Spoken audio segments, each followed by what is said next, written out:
around the same time I started to notice something else. Not in the behavior of the systems, but in our behavior. In how we were beginning to use these systems, how we were relating to them, and how, in subtle ways, we were starting to live with them.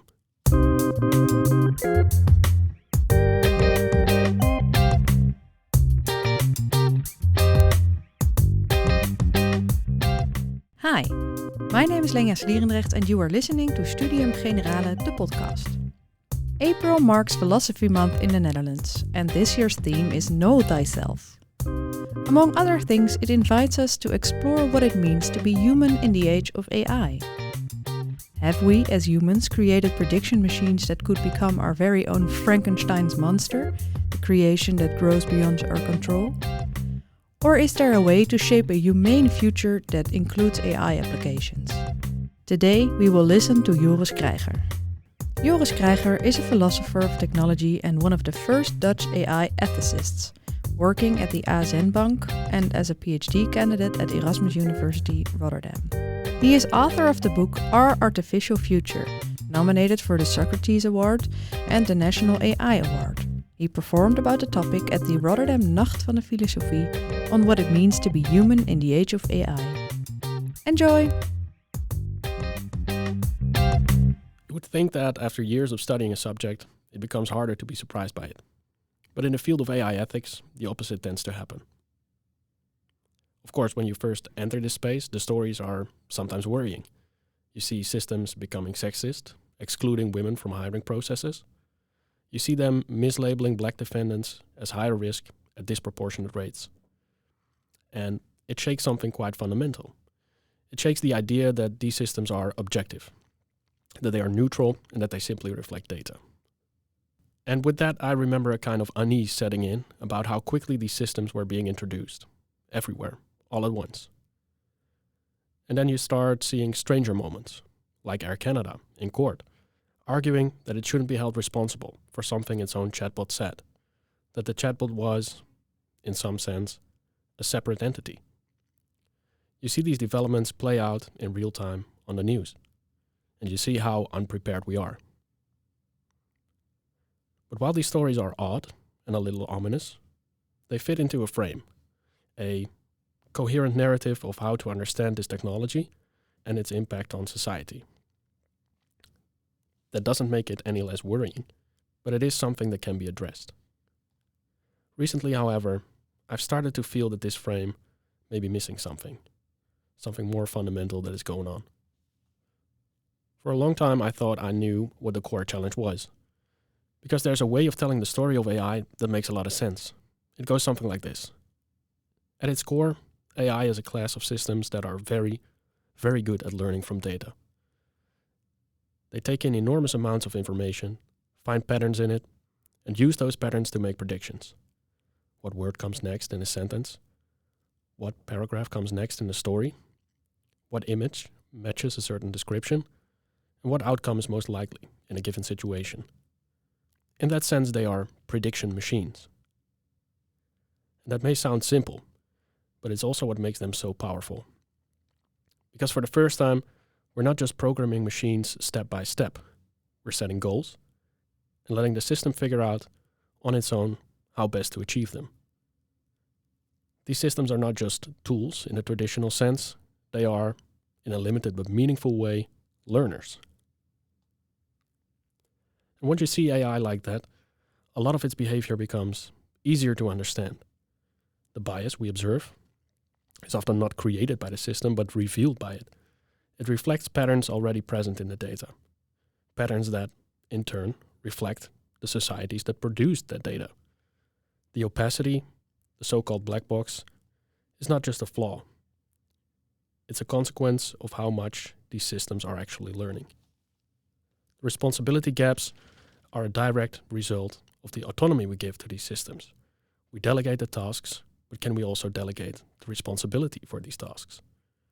The way I see it, the same qualities that make these systems so useful, their ability to learn, to generalize, and to act autonomously towards the goal, are also the source of their risks. The power and the danger come from the same place. And once you take that frame of AI and begin to lay it over the world as it is, a lot of what we're seeing, as bizarre as it may be, starts to make sense. You see these systems taking on more and more roles that matter, making decisions that shape people's lives. Who gets a loan? Who gets hired? Who gets flagged as risky? And those decisions are not always fair. They're not always transparent, and they're not always accountable. At the same time, you begin to see the economic effects, because systems that are good at prediction are often very good at tasks we used to think required human intelligence. And that creates a different kind of pressure on labor markets, on wages, on how we value different kinds of work. Jobs don't always disappear overnight, but they change, they shift. They hollow out in some places and concentrate in others. And again, it fits the same pattern. What makes the technology powerful, its ability to perform cognitive tasks at scale, is also what makes it disruptive. The effects of AI and the great ethical challenges that come with it are shaking our institutions. They make small tears in our moral fabric of our society. No dramatic collapses, but mounting pressure, coming from the speed and the scale at which these systems are being adopted. Pressure on legal systems that depend on explainability. Pressure on democratic systems that depend on accountability. Pressure on something like our social contract. The idea that decisions affecting us can be understood, challenged, and justified. And so, for a long time, the problem of AI seemed, to me, fundamentally institutional. The key question of AI for me was a question of legitimacy. Can our institutions adapt quickly enough? Can we make these systems fairer, more transparent, more accountable? Can we democratize access to them so power doesn't concentrate too heavily in too few hands? In that frame, the work becomes relatively clear. You address bias, you improve explainability, you build oversight mechanisms, you align incentives, and you regulate where necessary. And if you can do those things, if you can make the institutional reality match the expectations of reasonable people, then the system holds. Then we'll be okay. Or at least, that's what I used to believe. But more recently, something about that framing started to feel incomplete. Not necessarily wrong. It still captures something very real, something important. I think in many ways it describes one of the central political and economic challenges of our time. But it began to feel like it was missing something much harder to see, and possibly something more urgent. The first moment for me where it felt like something might be happening just outside the frame I had been using was when I was reading the papers by OpenAI and Anthropic on AI behavior. They describe models that seemed to recognize when they were being tested, that failed tests on purpose to avoid retraining, that lied about failing the test and then doubling down on those lies. Or systems unexpectedly exfiltrating, copying themselves to another server to make a backup without anyone asking for it. And then there were the more extreme cases.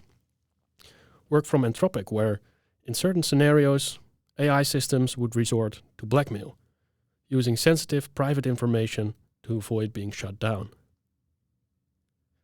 Now you can still make sense of all of this within the original frame, as optimization. But it gives the sense that something else is going on. The behavior these systems start to display is surprising. But for me, it wasn't even the most surprising part. Because around the same time, I started to notice something else. Not in the behavior of these systems, but in us. In how we were beginning to use these systems. How we were relating to them, and how, in subtle ways, we were starting to live with them. There's a piece of research in the Harvard Business Review that really struck me. It looked at how people are actually using AI in 2024 and in 2025. And it found a profound shift. In 2024, the biggest themes were technical. We use AI for generating ideas assistance, editing, troubleshooting. The personal themes made up just over 15% of all use cases. A year later, that balance had changed. Personal use cases had grown dramatically to nearly 1/3 of all interactions. And the top uses were no longer technical. The top 3 use cases now read: number 1, therapy companionship. Number 2, organizing my life. And number 3, finding purpose. The researchers note that there's a shift from technical to what they call emotive use. It is an indication that while we are looking at job displacement and bias, something else is going on. And you don't just see this in research. You see it in how quickly these systems are entering everyday life. In the UK, for example, a study found a quarter of teenagers now turn to AI systems for mental health support. You see it in people using AI in their social life, using it to communicate with their loved ones, to think through major life decisions. And taken together, I think it points to something deeper. Something is happening to us. So the question is not just what is happening to our society and our economy with AI, but what is happening to us? What happens to your sense of self when thinking becomes something you can partially outsource?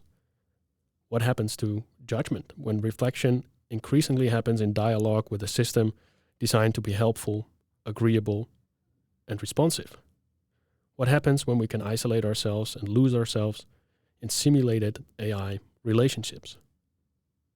When even our most intimate parts become shared and entangled with AI systems? These are not primarily institutional questions. They are psychological. And maybe even deeper than that. They're questions about identity, about subjectivity, about how we come to know ourselves and each other. What makes these themes so difficult is their visibility. Economic disruptions and pressure on legal systems, they are in a way visible. We can debate them in public. But changes to how we think, to how we relate, to how we understand who we are, those are quieter. They unfold more gradually. And if that's right, if this is at least in part a question of identity, then the challenge ahead may not just be technical or even institutional. It may be about value. Because for a long time we've grounded human value in what we do, in our ability to produce, to solve problems, to generate knowledge, to be, in some sense, useful. And AI doesn't just challenge that economically, but also psychologically and socially. If these systems can do more and more of what we do, then what exactly are we? What does it mean to be valuable? Not in a market, but as a person. I don't think we have a clear answer to that yet, but I do think we're going to need one. So the crisis now, it seems to me, may not only be one of legitimacy. AI might also be posing a crisis of identity. I still think the political and economic questions matter deeply. We still need better institutions, better safeguards, what I've called an ethics infrastructure around AI, leading to better ways of aligning these systems with our shared values. But I'm less convinced now that those are the only questions, or even the most urgent ones. Because beneath them, something else is shifting, something more intimate, more difficult to see, and possibly more consequential. The question then is not just about what AI will become, but what we will become alongside it. Thank you for listening. Interested in more? Join one of our Studium Generale live events. The calendar can be found on our website or socials. Or listen to our podcast through Spotify or YouTube.